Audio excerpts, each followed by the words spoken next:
Richard Ellsworth. He always adds great content every single week. What say you today, Richard?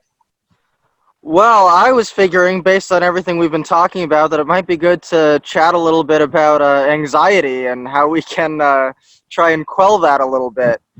I've talked a little bit about anxiety before, but I think it's becoming, more of an issue now as people are, in a state of turmoil and sort of, Shock. resetting, shock, yeah.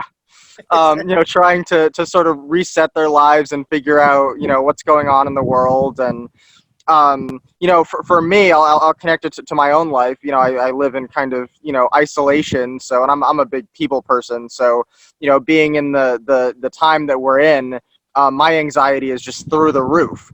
So I figured I would just talk about some of the things that I like to do on a regular basis. And, I think it starts first thing in the morning. I think first thing in the morning really, sets the tone for the entire day. And I think the best thing to do is to just come up with a little list, even if it's just 3 to 5 things of the things that we're grateful for. So we can really bring in that feeling of I have instead of lack. I don't have. We don't want to create any more of that lack. But when we start off with that bright, I'm grateful that, I'm just grateful that I woke up this morning. That's a great thing to think about, and all of the things that we do have going on in our life. It's a fantastic way to start the day. And then while we're eating, picking something for ourselves that's like comfort food. And I think that comfort food, as unhealthy as comfort food can often be, it's a really positive way to just, treat yourself to something nice and calm anxiety. And for me, being from New England, fall is my favorite time of year. So every single morning, I maybe will make a thing of coffee, and I'll put some pumpkin in there, some pumpkin spice, or, I'll bake a gluten-free, banana walnut bread, and I'll just throw a bunch of pumpkin and some cinnamon in there too. And, that really just, calms me down, and it's a grounding experience. And then, of course, I good idea. Dominique, I want that tomorrow. Yeah, I got some pumpkin pancakes, some pumpkin waffles. Delicious.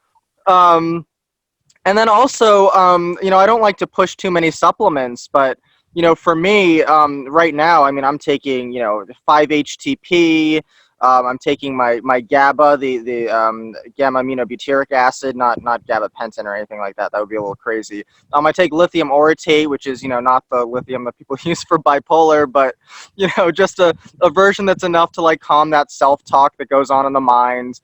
I take lavender, which I think is one of the most helpful things. And doTERRA lavender is one of the few that we can use that's safely ingestible. You just put like 5 to 10 drops in a little gel cap and take it with some water. And that helps as well, just in extraordinary ways. Drinking tea throughout the day, that sense of warm liquid is really calming. And also breathing through our diaphragm. One thing that I've noticed, and if you really pay attention to people when you're just out and about, people, you can really tell when they're stressed because they're breathing through their chest, and it's their chest that's rising and falling. But the people that are more calm and relaxed and not so concerned about things, they're breathing through their stomach, and you see their stomach going in and out. So just a reminder that anytime we're anxious, to just really come into our diaphragm and just really pull air into there, just a really great way to let our muscles relax.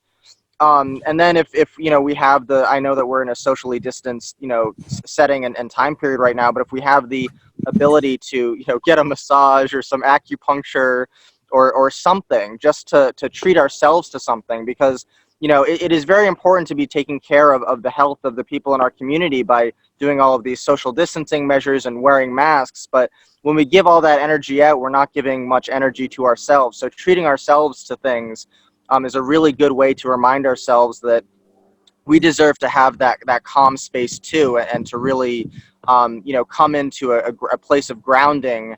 And the other thing that I like to do, and I fully believe in manifestation, of course, but one of the things that I found to be really important is to ignore the reality that we're currently in. And that's not to say that we, don't necessarily abide by the importance of it, but we just live in our minds, or we imagine a time where things are better and where things are calm, and just sort of coming into that mindset and living from that mindset, living from that end of I have everything I want, I'm feeling the way I want, life is going exactly the way I want it to, it's smooth. And I know that these sound just like, like affirmations, and affirmations are certainly powerful, but really just a reminder to be non-reactive to the things that are going on around us. And that doesn't mean that we don't need to be aware of them. That doesn't mean that we don't need to have a voice in them. It just means that we need to, really look at it from a different mindset, and understand that these things that are happening are primarily out of our control, and to really just take some time to look within and live life from a place of gratitude and positivity. And that just has a dramatic impact on our subconscious mind, because we're drilling into ourselves this new concepts, creating these new neural networks of I am calm, I'm relaxed, everything is going fine. And eventually that attitude will take over, and we'll be able to go through our days without that anxiety. And sort of reprogramming that into ourselves is probably the most important thing we can be doing. I love all of what you said. I'm going to re-listen to it before I go to bed at night. That was so powerful for me. Woo!